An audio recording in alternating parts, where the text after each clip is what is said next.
Mao na ni po'y buhat sa mga genius nga magprito ka imbis nga kanang muli kay paso ba. Inaani na lang mga kaimbis imong tinadahan para di lang jud ka mapaso. Pero ang nakaproblema mura pug kag angbo ani umakitan ka sa uban. Ganong nahimo nimo na. Ang nakapait ani kaimbis kay nasunog na ang kimpit sa akong asawa. Murag makabayad jud tani, medyo maipit jud tani. Pero okay ra na kaimbis kay magama matag content mo tirada jud ta. Di gyud na to ma-expect nga mainana atong gigama nga content nga gamit, no?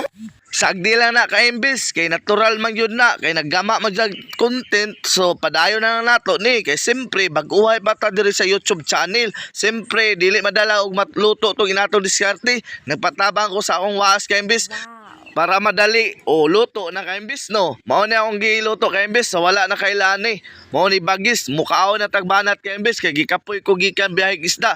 Bag-o pa kong abot nagama di kong content. Nga kani akong bata dili pud pagansi. Butirada po daw siya mukbang oh.